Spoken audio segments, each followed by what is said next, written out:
Bruno Le Maire nous a dit cette semaine, entre des milliers de faillites et la dette, nous avons choisi la dette. Donc, ce qui est cohérent avec tout ce que je viens de vous dire sur l'État néolibéral, dont Bruno Le Maire est vraiment là on le voit dans toutes ses prises de parole, un des représentants les plus archétypiques et les plus ailés.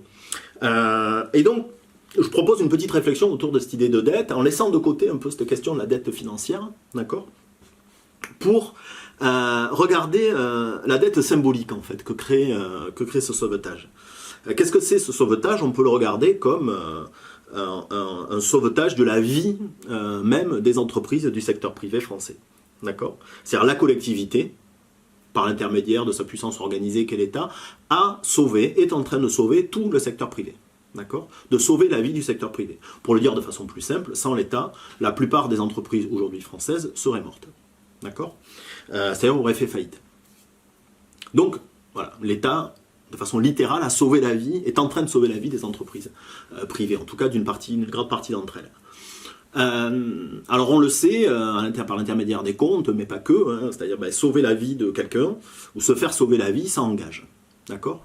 Ça engage, ça crée des obligations.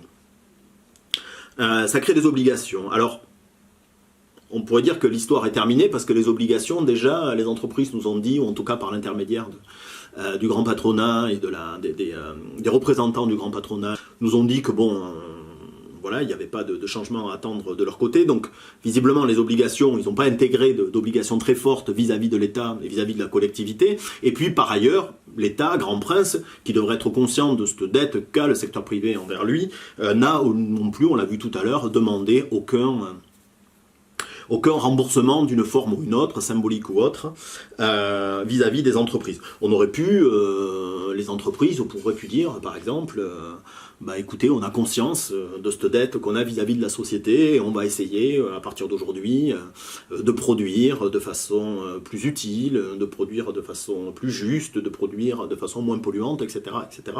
On va partager le pouvoir dans nos entreprises, etc. J'y reviendrai. Bon, tout ça ne s'est pas passé. Vous me direz, c'est pas très surprenant. Mais pour autant, ça ne veut pas dire que l'histoire s'arrête là. Ça ne veut pas dire que l'histoire s'arrête là, parce que tout le monde a vu ce mécanisme de sauvetage. C'est-à-dire que c'est comme si quelqu'un avait été sauvé de la noyade, là, mais tout le monde a vu qui c'est qui sauvait qui de la noyade. Et que l'État avait sauvé ces entreprises, le secteur privé de façon générale, de la noyade. Et donc ça, il est possible, donc ça c'est une hypothèse que je fais là, hein, mais que ça change quand même la perception du capitalisme. D'accord? La perception du capitalisme et de la notion de mérite à l'intérieur du capitalisme. D'accord? Ça peut avoir pour effet de rétablir une idée qui est portée par beaucoup d'anthropologues, de sociologues, et qui est l'idée que la société dans son ensemble est un ensemble de dettes, en fait. Un ensemble de dettes que nous entretenons les uns envers les autres, les humains les uns envers les autres, que les humains entretiennent aussi avec la société dans son ensemble, ou que les humains entretiennent avec des divinités. Alors cette dette que ces auteurs en sciences humaines donc appellent dette souvent primordiale ou dette de vie, on va la retrouver notamment évidemment dans la relation parent-enfant. Le fait d'être né, tout simplement, nous endette vis-à-vis de nos parents. De façon, je dirais, immédiate. Alors c'est une dette évidemment qu'il est impossible de rembourser, mais qu'on rembourse d'une certaine manière en donnant vie à notre tour. Mais au-delà de l'acte même d'être né, les soins que nous ont donnés nos parents, l'attention, l'amour, la sécurité affective, tout ceci, en fait, c'est une dette que nous avons vis-à-vis d'eux. D'accord ? Et que nous essaierons, qui nous engage et qui nous oblige durant toute notre vie vis-à-vis d'eux. Donc on a comme ça des dettes entre humains, mutuelles, entre humains, mais on a aussi des dettes vis-à-vis de la société dans son ensemble. En effet, il y a plein de choses qui étaient là avant que nous arrivions et qui étaient là qui étaient déjà là finalement quand nous arrivâmes. Alors, Qu'est-ce qui était là? Il y avait déjà le langage, la paix, quoi d'autre? Le cassoulet, la sécurité sociale, l'éducation gratuite, les 35 heures, le punk rock, qu'est-ce que j'ai mis encore? Le droit de grève, la gare du Nord, toutes les infrastructures, évidemment, la mythologie, toutes les histoires, tout, la culture de la vigne, ou évidemment le respirateur artificiel. D'accord? Donc tout ceci, en fait, tout ce monde-là, il était déjà là quand nous sommes nés. Et donc, eh bien, nous sommes nés endettés de tout ça. D'accord? Nous sommes nés endettés de tout ça. Et on peut regarder comme la société comme un ensemble d'humains qui vont en permanence rembourser cette dette qu'ils ont contractée quand ils sont nés et quand ils sont arrivés. Ils vont le rembourser comment? Eh bien, on ne le rembourse jamais complètement, mais on va le rembourser en nous-mêmes apportant quelque chose à la société. Parce que nous, par l'intermédiaire de ce que nous créons, d'accord, par l'intermédiaire de notre travail ou autre, eh bien, nous produisons des choses qui vont être là pour ceux qui arriveront après nous ou qui sont là pour ceux qui sont là. D'accord? Et en ça, nous transmettons la dette. C'est-à-dire que les enfants qui arrivent aujourd'hui sont endettés vis-à-vis de nous par l'intermédiaire de ce que nous léguons nous aussi à la société. Et donc on peut regarder. Donc c'est une façon de regarder la société, hein, comme je vous disais, développée par beaucoup d'anthropologues, de sociologues, mais également d'économistes, tous les auteurs qui travaillent autour de autour de l'ouvrage, un ouvrage célèbre sur la monnaie qui s'appelle La monnaie souveraine.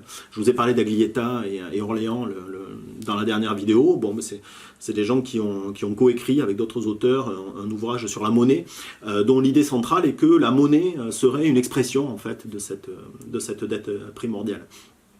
Donc c'est une théorie assez répandue en sciences sociales, qui peut être critiquée aussi. C'est le cas elle est assez bien présentée et critiquée par David Graeber dans son ouvrage très très intéressant qui s'appelle Dette, 5000 ans d'histoire, et que je vous recommande très, très fortement, qui nous permet aussi de réfléchir un petit peu à la période actuelle. Et donc, en tout cas, cette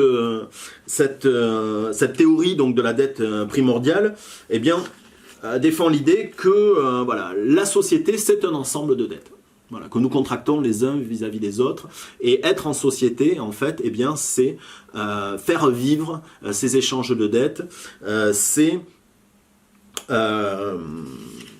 rembourser en permanence ces dettes qu'on a contractées. Et c'est ça qui nous lie. D'accord? La conséquence très importante de cette théorie-là, c'est que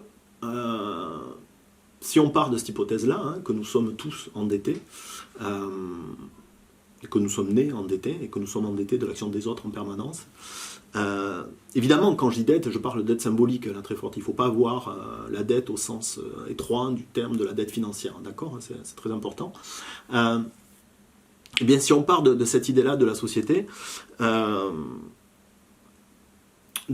situation en fait je le rappelle, pourquoi je raconte tout ça, c'est parce qu'aujourd'hui le secteur privé a contracté une très forte dette vis-à-vis de l'État, qui vient donc nous permettre de regarder un petit peu la société de cette façon-là, par l'intermédiaire de cette dette symbolique qui a été contractée par le secteur privé. Si on prend cette idée-là, ça nous amène à la conclusion, qui moi me paraît assez évidente, c'est que personne ne s'est fait seul. D'accord? Dans nos sociétés, et dans les sociétés humaines de façon générale, personne ne se fait jamais seul. Personne ne peut dire qu'il ne doit rien à personne. Cette idée-là, en fait, est fausse. On ne peut pas dire qu'on ne doit rien à personne parce qu'on est né dans une société qui était déjà constituée. Ne serait-ce que les mots là, que j'emploie pour vous parler en ce moment-là, c'est des mots qui ne sont pas les miens, qui étaient là avant que j'arrive, et je suis en dette vis-à-vis de ceux qui ont inventé tous ces mots. Alors je contribue peut-être à faire exister ce langage en vous parlant, notamment maintenant, en inventant peut-être des formes, en le faisant vivre en tout cas. Mais donc, nous ne nous faisons jamais seuls, d'accord? Et ce qui est vrai pour les individus est vrai aussi pour les entreprises. Les entreprises, évidemment, ont une dette sociale très forte vis-à-vis du reste de la collectivité, et notamment vis-à-vis de l'État. Aucune entreprise aujourd'hui ne pourrait vivre en France et ne pourrait produire de la richesse sans l'importance du secteur éducatif français, qui a conduit à ce que les travailleurs français soient parmi les plus formés et les plus efficaces au monde, sans le système de santé, on le voit aujourd'hui. C'est ce système de santé qui permet de faire que la population reste en bonne santé et peut travailler et produire, sans l'ensemble de règles de droit qui est garanti par l'État, sans toute une série de choses et qui nous amènent quand même à voir que il n'y a pas réellement d'opposition entre l'État et le marché. C'est quelque chose qui est souvent une approche assez fausse, même historiquement. L'État est celui qui a créé le marché et qui permet au marché de vivre. C'est d'ailleurs quelque chose qu'ont compris les ordolibéraux dont je vous parlais tout à l'heure, les néolibéraux, quand ils disent que l'État doit garantir le fonctionnement du marché, c'est qu'ils comprennent bien que sans bons États, il n'y a pas de marché. D'accord ? Donc ça, c'est un enseignement aussi de l'histoire économique, qui a des conséquences politiques extrêmement fortes. Mais revenons à donc cette idée de dette, l'idée que les entreprises ont une dette sociale vis-à-vis du reste de la société. Ça nous permet quand même de dire quelque chose, c'est que non, le succès d'une entreprise ne tient pas qu'au génie de son créateur. D'accord ? Alors ça, c'était vrai avant, d'accord ? Mais ça l'est encore plus aujourd'hui. Ça va être très compliqué quand même dans les mois à venir pour qu'un chef d'entreprise vienne revendiquer un enrichissement personnel très fort par l'intermédiaire de l'activité de son entreprise, alors que quelques mois avant, il a été sorti de l'eau par la collectivité vis-à-vis de toutes les aides qui ont été fournies aux entreprises. D'accord ? Toutes ces entreprises-là qui ont contracté une dette de vie, tous les entrepreneurs, aussi brillants soient-ils, aussi géniaux soient-ils, eh bien aujourd'hui, leur entreprise serait morte. Donc, cette dette de vie, une fois de plus, nous rappelle toute la dette sociale qu'ont les entreprises. Et donc, elle bouleverse l'idée même du mérite. D'accord ? Je répète bien l'idée qui me paraît centrale, c'est-à-dire que qui peut se revendiquer du mérite à partir du moment où, sans la collectivité, il serait mort. D'accord ? Où son activité économique serait morte. C'est ça qui va se passer dans les mois à venir. Donc, alors, c'est le mérite un peu qui, là on voit que la notion, l'idée même de mérite est finalement une victime indirecte, pourrait être une victime indirecte du coronavirus. Alors, ce qui m'amène à parler plus précisément de cette notion de mérite à travers la question des inégalités, et notamment à travers les travaux de Thomas Piketty, qui sont extrêmement importants là-dessus, compte tenu des données qu'il a fournies là-dessus, et qui nous permettent de réfléchir à ces questions d'inégalité, mais aussi compte tenu des réflexions qu'il a apportées aujourd'hui dans son dernier ouvrage sur les justifications des inégalités. Donc, son dernier ouvrage s'appelle Capital et idéologie, où il montre quels sont au cours des siècles, donc c'est un gros ouvrage, tenez, regardez-le là, il est là, hop, voilà, hop, clac, 1200, 1300 pages, donc un ouvrage assez épais, mais où qui est un ouvrage très ambitieux parce qu'il essaye tout au long du livre d'analyser comment toutes les sociétés ont justifié les inégalités dans leur société. D'accord ? Il est compliqué pour une société, quelle qu'elle soit, aussi inégalitaire soit-elle, de vivre sur l'idée de l'injustice. D'accord ? De dire, bah oui, non, c'est injuste, mais c'est comme ça. En fait, tous les individus, tout le temps, c'est difficile, même de façon plus personnelle, tous les soirs, de se regarder dans son miroir en se disant, ah ben tiens, vraiment... pour le dire de façon triviale, je suis un salopard. Non, même les gens dont on pense qu'ils agissent comme des salopards se trouvent des justifications, d'accord, pour penser que ce qu'ils font, en fait, est juste. D'accord ? Ça, j'y crois assez profondément. Il faut faire crédit aux gens des justifications qu'ils se donnent à leurs propres actes. Même si vu de nous, ou vu d'ailleurs, ça nous paraît complètement injuste. Nous paraît complètement injuste. Donc, toutes les sociétés, aussi injustes soient-elles, y compris les sociétés esclavagistes, par exemple, se sont trouvées des arguments pour justifier l'esclavage. Alors, quels arguments ont trouvé nos sociétés pour justifier leurs inégalités ? Donc, c'est là que je vais utiliser le travail de Piketty. Évidemment, le mérite est une notion extrêmement importante pour justifier les inégalités. Pourquoi les individus sont inégaux ? Tout simplement parce que ceux qui ont beaucoup méritent d'avoir beaucoup, et ceux qui ont peu, c'est que tout simplement ils ne méritent pas, ils n'ont pas suffisamment travaillé, ils n'étaient pas suffisamment brillants, pas suffisamment génial, etc. pour posséder autant que les autres. Donc ça, c'est vraiment la justification massue qui est aujourd'hui la plus vivace et qui permet donc de justifier les inégalités. Ce qui est intéressant, c'est que Piketty revient à la Révolution française pour voir comment s'est construit un peu ce discours-là, comment sont construites déjà les inégalités à la Révolution française, comment s'est construit ce discours, et il nous dit il n'y a pas que celui-là à la Révolution française, parce qu'en fait, alors ce discours du mérite, évidemment, c'est celui qui était porté par la bourgeoisie à la Révolution, en opposition à une autre forme de justification, qui était celle de la société de classe défendue par de caste défendue par la société d'ordre, celle des trois ordres, vous savez, du clergé, de la noblesse et du tiers-état, qui avait une justification, d'accord, et face à ça, la bourgeoisie a mené le mérite en disant, regardez, les nobles, ce sont eux qui ont les privilèges, mais en fait, ils sont inutiles et leurs privilèges viennent uniquement de la naissance et pas de leur mérite personnel, d'accord? Alors que les bourgeois, qui étaient eux dans l'activité économique, disaient ben nous sommes riches parce que nous produisons et parce que nous méritons. Et donc le mérite va devenir un peu l'étendard de justification de la bourgeoisie à ce moment-là, mais c'est une justification qui est un peu, voire beaucoup hypocrite, parce qu'en fait dès le début de la Révolution, si les privilèges de la noblesse en termes de justice, notamment en termes de droit, vont être remis en question, ils vont être abolis, vous connaissez l'abolition des privilèges du 4 août, les privilèges en termes de droit de propriété, eux, ne vont pas être touchés. Et donc, bon, vous le savez, mais c'est quand même encore un angle mort de notre mythologie nationale sur la Révolution française. La Révolution française n'est pas du tout un moment de redistribution des richesses, d'accord? C'est quelque chose que montre bien Piketty d'ailleurs, c'est graphique, je vous montrerai après.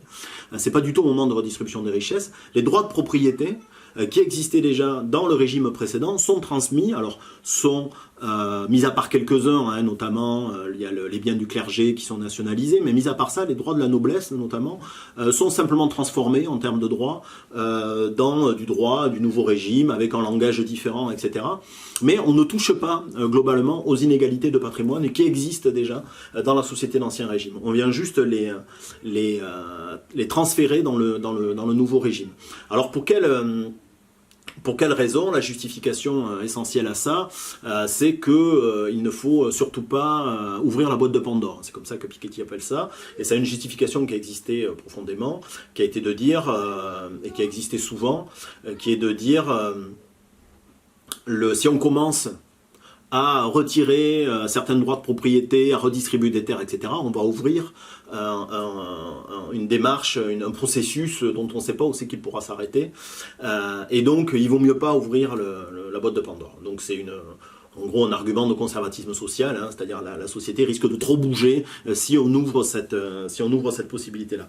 Donc, le résultat, c'est que la Révolution française va se traduire par une préservation et puis dans les années après une augmentation des inégalités de patrimoine, des inégalités de richesse entre les individus. Alors inégalités de richesse qui néanmoins pendant toutes ces années vont être justifiées au nom du mérite des individus, et on voit là clairement dans la création même, dans la genèse même de ces inégalités depuis la Révolution, qu'il y a évidemment rien qui dans ces inégalités qui doit au mérite, ou en tout cas pas grand chose. Alors on pourrait remonter avant, hein, savoir comment les nobles ont constitué ce capital qui aboutit à ces inégalités. C'est quelque chose qui a été très bien montré notamment il y a un chapitre intéressant du Capital de Marx, le 24e ou le 25e, sur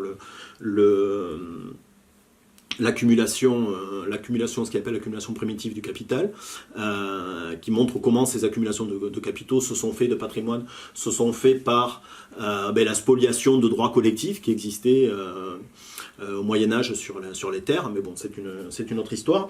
Toujours est-il que, comme vous le voyez sur le graphique que je vous montre ici, eh bien, les inégalités de patrimoine n'ont pas du tout diminué après la Révolution française, ou extrêmement peu. Alors pour vous aider à lire ce graphique un petit peu, la courbe du haut, la courbe orange, c'est celle de la part des 10% les plus riches dans la totalité de la richesse nationale, du patrimoine national, de la propriété. D'accord ?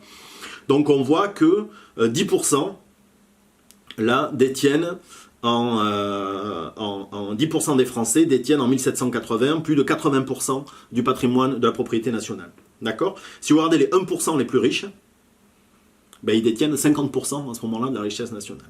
Okay? Et puis si on regarde la courbe d'en dessous, le vert, c'est les 40% qui sont en dessous des 10%, c'est-à-dire les 40% les plus riches, mais pas les vraiment plus riches, pas les 10% les plus riches, ceux qui sont entre la moitié et 10%, d'accord? Et puis en rouge, en dessous, on a les 50% du bas, c'est-à-dire les Français, la moitié des Français les plus pauvres. Et eux, on voit quoi? Ben, qu'ils ont quasiment rien, ils doivent avoir 2% là, en 1780, et que ben, jusqu'à la Première Guerre mondiale, 1920, eh bien, ils n'ont pas d'avantage, voire ça baisse. Donc, la Révolution française n'a rien changé aux inégalités de patrimoine. Au contraire, dans le siècle qui suit, on voit une augmentation. Alors, il faut, en fait, les deux guerres, et particulièrement la deuxième, pour que ces inégalités diminuent.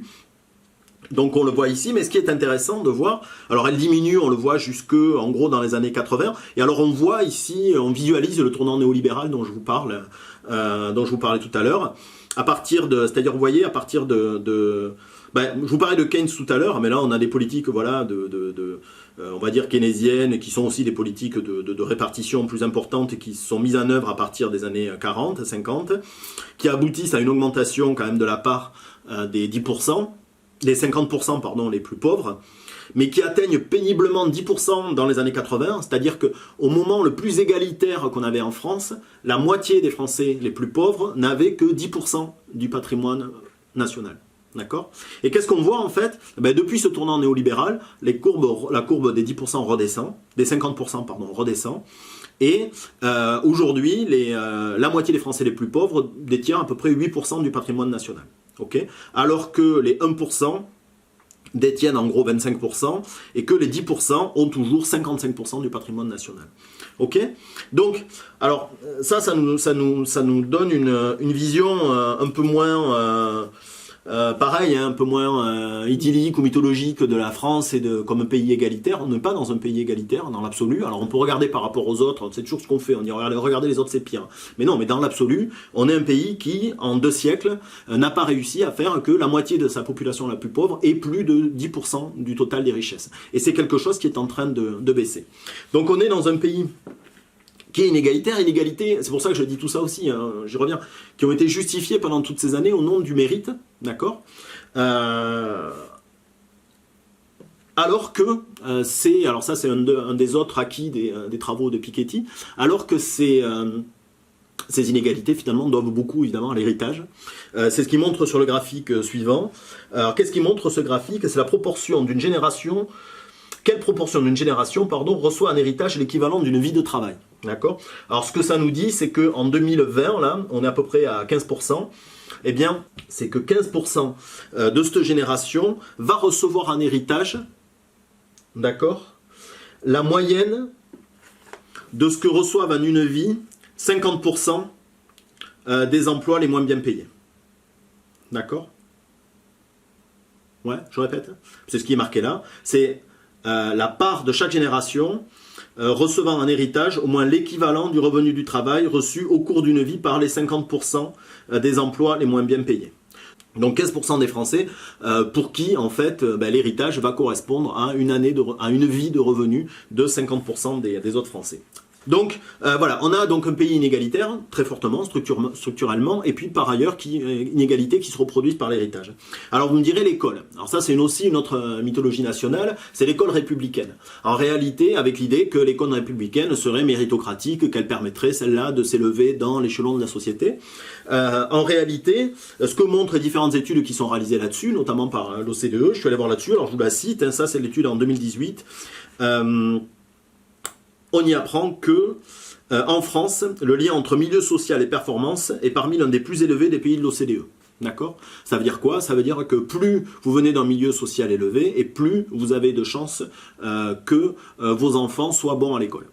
Pour le résumer de façon très, très simple, l'idée c'est celle-là. D'accord? Donc une reproduction sociale, c'est quelque chose qu'avait montré Bourdieu il y a déjà quelques décennies et qui est toujours à l'œuvre. On le voit notamment à l'université, l'OCDE, je vous cite à nouveau ce rapport de l'OCDE, qui dit « En France, les adultes dont les parents sont diplômés d'enseignement supérieur ont 14 fois plus de chances d'être également diplômés d'enseignement supérieur que ceux issus de parents avec un niveau d'éducation moins élevé. » D'accord? Ça veut dire quoi? Ça veut dire que plus vous avez fait des études et plus vos enfants ont de chances également de faire des études. Alors, évidemment, il y a des transfuges de classe, dont je suis personnellement, qui perpétuent l'illusion de la méritocratie, de l'idée qu'on peut s'élever comme ça dans l'échelle sociale. Mais globalement, en France, c'est toujours l'héritage et non le mérite qui construit massivement les destins des personnes. Alors, bon, tout ça pour dire quoi? Tout ça pour revenir à nos histoires de dette. D'accord? Nos histoires de dette. Alors attendez, je fais le tri dans mes papiers. Voilà. C'est et la question de savoir qui c'est qui va payer en histoire de dette, et puis nos histoires aussi de coûts, de déficits gigantesques qui sont accumulés par l'État ces derniers temps, et de savoir qui c'est qui va payer qui c'est qui va payer ce coût. D'accord? Eh bien, la réponse que j'apporte ici, et qui est faite par d'autres, c'est qu'il faut mettre à contribution les patrimoines. Il faut mettre à contribution les patrimoines et taxer très fortement les patrimoines. Alors, pourquoi taxer donc les patrimoines? Tout ce que je viens de dire, en fait, c'est une justification pour arriver là. Parce que si on renonce à taxer les patrimoines, c'est autour de l'idée qu'il y a des inégalités. Ces inégalités de patrimoine sont justifiées. D'accord? Elles sont justifiées au nom de quoi? Elles sont justifiées au nom du mérite. Qu'est-ce qu'on vient de voir, en fait? Eh bien, c'est que, bon, le mérite n'avait pas grand-chose à voir avec les inégalités de patrimoine en France, d'accord? Et puis que, par ailleurs, c'était pas trop le cas déjà avant, mais que ce sentiment va être encore plus renforcé, et c'est plus qu'un sentiment, cette réalité va être renforcée encore par le sauvetage massif que vient de faire l'État de tous les patrimoines productifs. Et évidemment, c'est quoi le patrimoine productif? C'est le capital des entreprises. Et évidemment, les patrimoines les plus élevés, d'accord, ceux qu'on pourrait mettre à contribution pour rembourser les coûts générés par la crise du coronavirus, sont évidemment ceux qui possèdent les entreprises. Ça, je vous l'ai mis dans le petit graphique qui suit, qui montre ça clairement, c'est-à-dire que ce sont les plus riches qui possèdent en fait les entreprises par l'intermédiaire notamment des actions. Alors, donc, et qu'est-ce qu'on peut dire en fait? C'est que l'État, en sauvant les entreprises, majoritairement a sauvé les gens qui possèdent les patrimoines les plus riches, a maintenu les patrimoines les plus riches en vie. D'accord? Alors regardez ce graphique, qu'est-ce que vous voyez? Alors comment il est organisé ce graphique? Vous avez en bas ce qu'on appelle les percentiles de la population, c'est-à-dire que de P0,10, ça veut dire que ce sont les gens qui ont entre... ce sont les 10% de Français qui ont le moins de patrimoine. D'accord? Et eux, alors de quoi est composé leur patrimoine? Mais vous voyez, il est que fait de vert. Et le vert, c'est quoi? Liquidité, dépôt bancaire. Mais en fait, c'est les gens qui ont pour patrimoine uniquement ce qu'ils ont dans la poche et ce qu'ils ont éventuellement sur leur compte bancaire. D'accord? Et puis, vous voyez, et puis plus ça va, et plus la population, plus c'est les patrimoines élevés. Et si on va complètement à droite, on va voir, si on regarde complètement à la fin, c'est P99,5, 99,9, ah oui, même le dernier, c'est P99,9, 100. Alors ça, c'est le 0,1% le plus riche. Les 0,1% les plus riches, on voit que eux, leur capital est quasiment fait que de bleu. Et le bleu, c'est quoi? C'est les actifs financiers, actions, obligations, etc. D'accord? Donc le capital des entreprises, en grande partie. Ok? Donc quand on a sauvé les entreprises, on sauve ce patrimoine-là. D'accord? On sauve le patrimoine bleu, en fait, pour le dire de façon simple. Quand l'État sauve les entreprises, il sauve aussi tout ce patrimoine bleu. Et ce patrimoine bleu, on voit massivement qu'il est sur la droite, c'est-à-dire dans les patrimoines les plus importants. On voit au milieu cette grosse colline là, orange, qui est actif immobilier. Ça c'est quoi? En gros, c'est la classe moyenne qui a comme patrimoine son logement. D'accord? Ce qu'on voit ici. Mais on voit que plus on devient riche, et moins le logement représente une partie importante de son patrimoine. Le patrimoine est mis plutôt en un actif financier. Donc, qu'est-ce qui s'est passé? Eh bien, l'État, par l'intermédiaire de son sauvetage du secteur privé, là, a sauvé aussi par le même intermédiaire tous les patrimoines les plus importants. Donc on ne voit pas très bien au nom de quoi on ne pourrait pas taxer ces patrimoines-là. D'accord? Le seul argument qui est apporté, c'est celui du mérite. Il va être quand même compliqué de justifier le mérite compte tenu des interventions là, de l'État, compte tenu du fait que sans l'État, sans la collectivité, eh bien tous ces patrimoines-là seraient ruinés. Et donc, vu que ce sont les plus importants, il serait quand même étonnant qu'on ne les fasse pas contribuer pour rembourser ces coûts. Alors, comment faire? Comment taxer les patrimoines? Alors il y a plein de propositions qui peuvent émerger. Évidemment, la première qui est faite, c'est de rétablir l'ISF. L'ISF, ça ne rapporte pas grand-chose tel qu'il était avant. On pourrait l'améliorer un petit peu. Piketty, dans une interview récente là, sur France Inter cette semaine, parlait qu'on pouvait le porter à 10 milliards. Mais dans son 10 milliards d'euros par an, hein, c'est pas mal, mais c'est pas énorme. Disons qu'on peut faire mieux. Et il propose mieux, notamment dans son bouquin, dans son dernier ouvrage. Alors, je cherche les trucs, voilà, c'est ici. Pour ça, il est allé chercher dans les archives, il est allé sortir des archives, alors je vous le montre ici, des propositions d'impôts qui ont été faites au moment de la Révolution, justement. On en a un là sur le tableau de droite. C'est l'impôt progressif sur l'héritage et qui est proposé par un certain Lacoste en 1792. Et alors là, c'est un impôt sur l'héritage. Évidemment, pour taxer les patrimoines, le plus simple, non, mais en tout cas, une des solutions, c'est de taxer les héritages. Et là, qu'est-ce qu'on voit, le Lacoste? Il propose de taxer les patrimoines qui sont supérieurs à 1500 fois le patrimoine moyen, de les taxer à 67%. D'accord? C'est le principe des tranches d'impôt. Tout ce qui est supérieur à 1500 fois le patrimoine moyen, il propose de le taxer à 67%. Alors, Piketty reprend l'idée de cet impôt progressif sur le patrimoine, mais pas sur l'héritage. Parce qu'il dit, l'héritage, en fait, le problème, c'est qu'on peut taxer qu'une fois que les gens sont morts, et il serait un peu intéressant, Zuckerberg notamment, il est très jeune, et donc ça serait plutôt intéressant de prendre son patrimoine maintenant, bien que Zuckerberg, vous me direz, il n'est pas français. Mais en tout cas, voilà, il est plus intéressant de taxer au moment de la vie des gens qu'au moment de l'héritage. Et par ailleurs, hein, de façon intéressante, il dit que dans les différentes études, ça paraît, c'est une taxation qui paraît plus juste aux gens que la taxation de l'héritage, qui a souvent mauvaise presse, mauvaise opinion.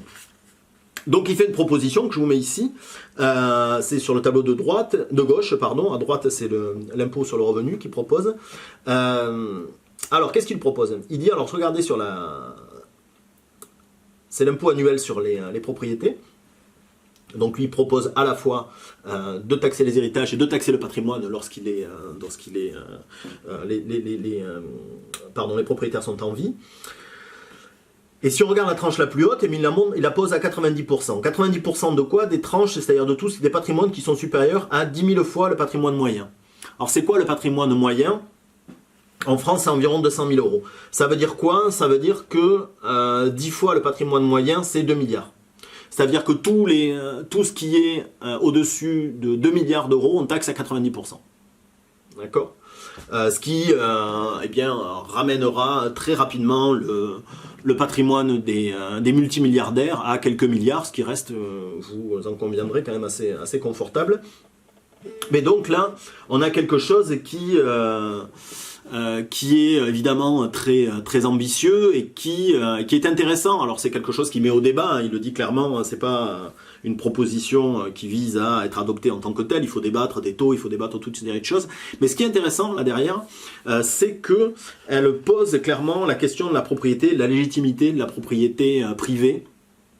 Des moyens de production notamment. C'est un débat qu'il soulève dans son livre, enfin qu'il réouvre, c'est évidemment un très très grand débat, cette question-là, qui est très très ancien. Il propose quelques pistes qui sont autour d'une propriété qui serait passagère, notamment dans le temps, une propriété plus partagée, etc. En tout cas, ces données et cette réflexion permet.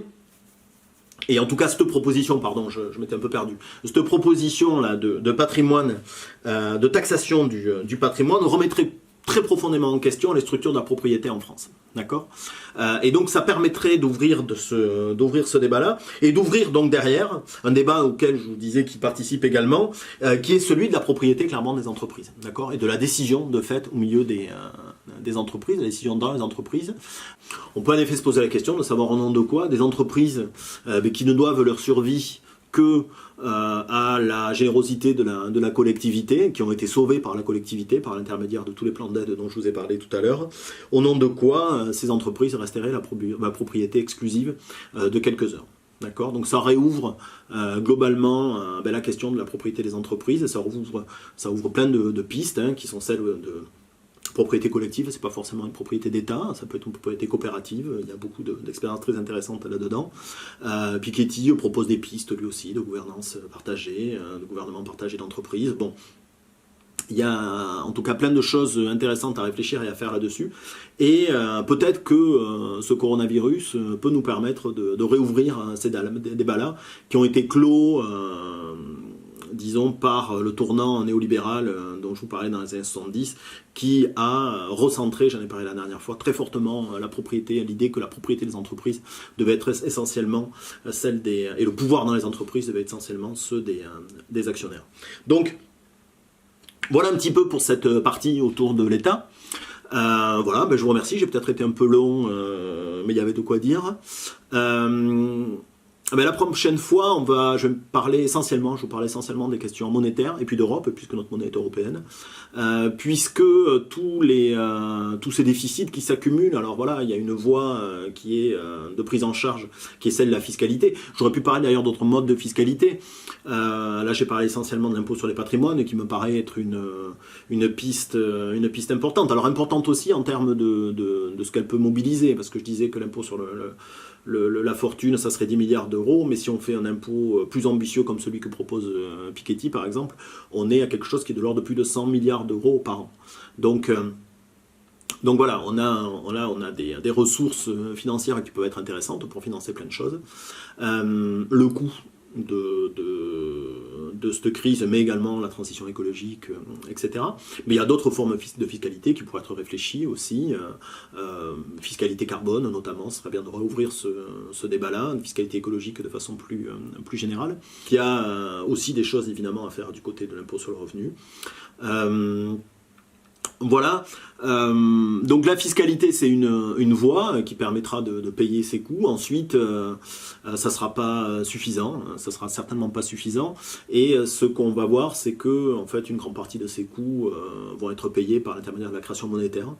Et voilà, grand mystère que cette idée-là. Je sais que j'ai suite à la première vidéo, beaucoup de questions là-dessus. J'essaierai d'y répondre dans la prochaine vidéo. Et je vous dis donc à la prochaine fois. Merci beaucoup.